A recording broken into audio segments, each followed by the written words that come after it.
going, guys? On to another episode of Spirit Talk. I wanted to cover the differences between religion and spirituality. So, I'm going to start with this. Religion is what was once spirituality before it fell into the realm of duality.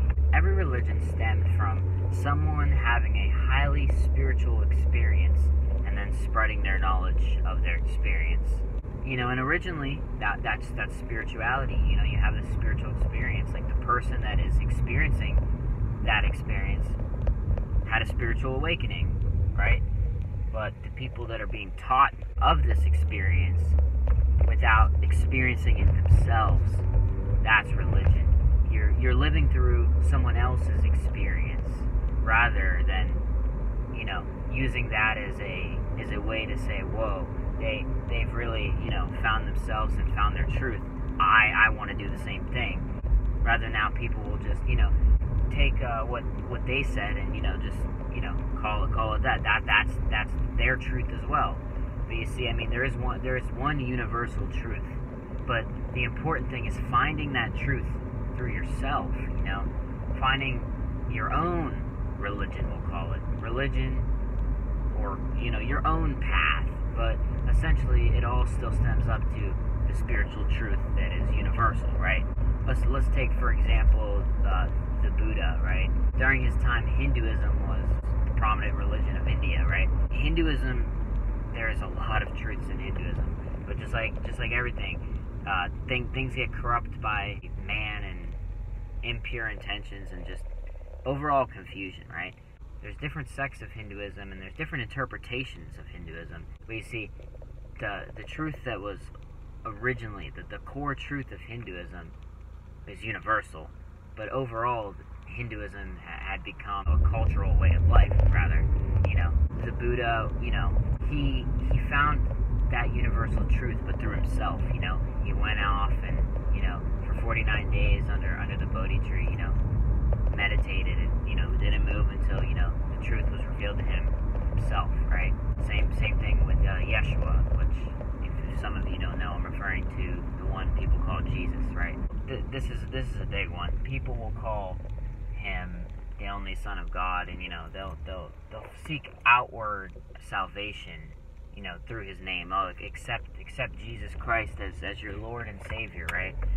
But, that wasn't even what he was teaching. He was teaching you to find the God within yourself.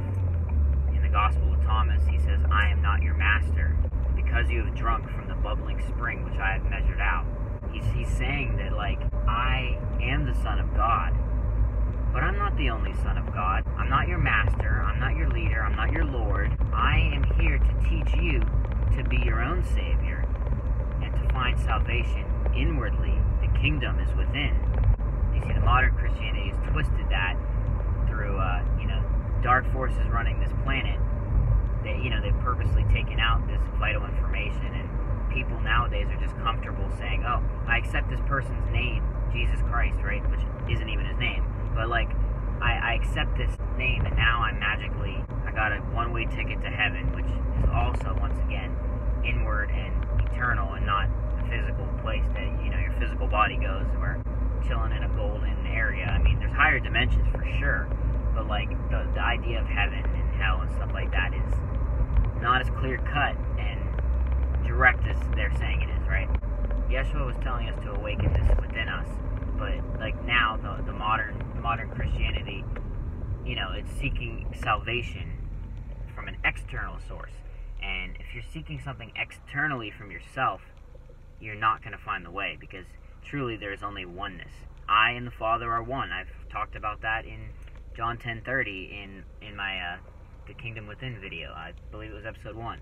But truly oneness is the only way. Realizing that we're one with everything, If you say, I am not the Son of God, but this person over here is, well then truly you're separating yourself from that person. When you say, I and the Father are one. When you read that quote, you don't read it as if it's just something that came out of Yeshua's mouth that means nothing to you, right? You read that so that you can feel that way. I and the Father are one. I and the universe are one. You must find this truth inwardly, like the way So with me, I grew up as a Christian, and my family was Catholic, and there's just so much fear around the whole corruption of it. Like, oh, this, so you're gonna go to hell. Which, if you don't accept Jesus Christ as your Lord and Savior, you're gonna go to hell. And like, it just didn't make sense because I didn't even feel like I knew who Jesus was. Which in my head, I think of Jesus as the corrupted virgin and Yeshua as the truth, right? So you got to realize this. The modern church has made Yeshua so unrelatable that how could you possibly be like him, right? Like the story, yeah, he came virgin birth, which is false if you've seen my video, but yeah, he came virgin birth. You can't do that. How could you ever be like someone like that? You literally biologically can't even be like him. Then he's the only son of God. He does all this stuff that nobody else can do, which in actuality, you raise your vibrations high enough, it is possible. In actuality, he was just like us. He came in the flesh. He was God incarnated in the flesh, right? We're all God incarnated in the flesh, but that realization isn't there until you realize it yourself. Like, I can sit here and tell you guys, we're all connected. We're one with God. You're God living through your experience. You're the universe experiencing itself. I could say that, but will it really hold any weight in your soul until you realize that yourself? See, that's the thing. When Yeshua would say, like, I'm one with the Father, and like I'm the Son of God, like he's saying God was awakened within him. He's connected to the source. Never did he say it was something you couldn't attain, because let's think about this. What would be the purpose in his eyes of teaching you all this stuff that was only applicable to him, right? It just doesn't make much sense. When it comes to the 12 disciples, so there's certain people, and you may experience this in your life. Some are ready to hear the truth, and some aren't, right? The 12 disciples were the ones that, he sought out and found that were ready to be awakened, right? I don't know if you've heard, like, the reason why Yeshua speaks in parables. And this is actually still in, like, the biblical narrative. It's taken in a different context. So Yeshua was with his disciples, right? Then there's these other people, right, who, questioned his teachings and, didn't understand any of it. And clearly, Yeshua knew, it was not their time, maybe not even their lifetime, most likely not their lifetime. And, he spoke to them in kind of like a code. He spoke to them in parables. He would compare things because when you're in that state of duality, you're not going to be able to understand, like, the overall teaching. So he had to speak in such a way that, a seed was possibly planted, because that's really all he could do to the sleeping mind. Like, if you, and this actually goes along with his parable. He said, like, when you plant, like, spiritual seeds, some people hear it and some people don't. He said, those seeing see not, and those hearing hear not. And then there are those who have eyes to see and ears to hear. Those are the ones he's talking to. Those are the ones whose seed is going to fruit. He compared giving people spiritual truth to awaken something within them, to, like, planting a seed in the soil, right? Sometimes the soil's infertile and, nothing will fruit from it, right? And other times, the soil's good and, you plant that seed and, something flourishes, it bears fruit. That's what he meant by that is, your truth, you rise, your awakening, your ascension, right? He spoke to them like this because they couldn't grasp what he was actually saying.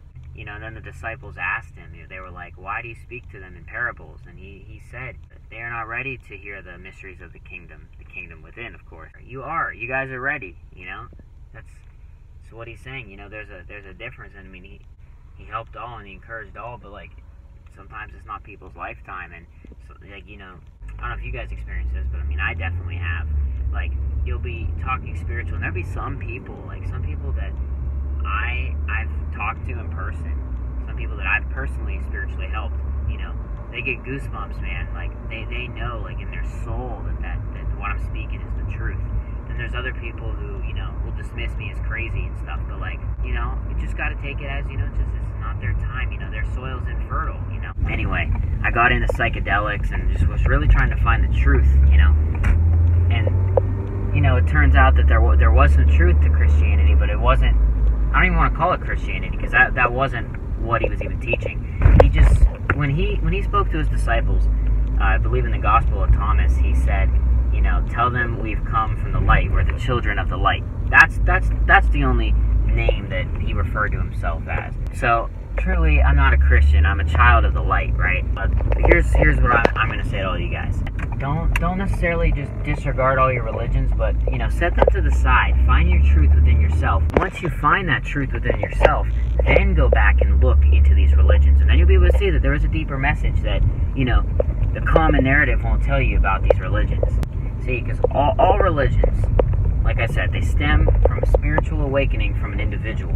You know, I could create my own religion to a bunch of people who truly don't know the way and are open-minded, right?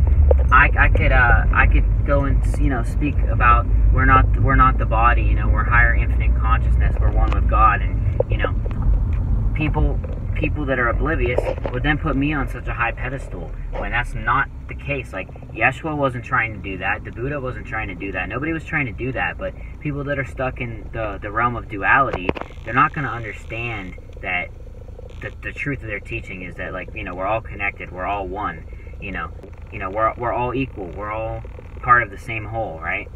No, but when you're in duality, you're going to see that there's this external way who's found the truth, and only through them will I be able to be saved, right? But no, that was never the way. The true way was through yourself. You know, you had the answers all along. You just had to look for them. Like, truly, we are the temples of God, you know? The temple is within, right? We live out here. And truly, you know, we try to look for these ways, but, you know, all you have to do is go in the temple. It's sitting right here. Right here. All you have to do is shut your eyes and go within. You know, when you're silent, you can hear what the universe has been telling you all along. You can learn from everything. You just have to observe. I hope you guys enjoyed that video. I've been doing something now where, you know, whenever I go on drives, if I gotta go do something or whatever, you know, I'll just make a little video, you know, the thoughts I have in my mind, you know, just let them out for you guys. I hope you guys learn something from the stuff coming through my head. You know, when I get something, why should I just keep it to me? I mean, we're in the modern era where I can transmute my thoughts like this to people all around the world. So yeah, I plan to keep doing this. Hope you guys take something away from this. Love and light to you guys. Peace to you all.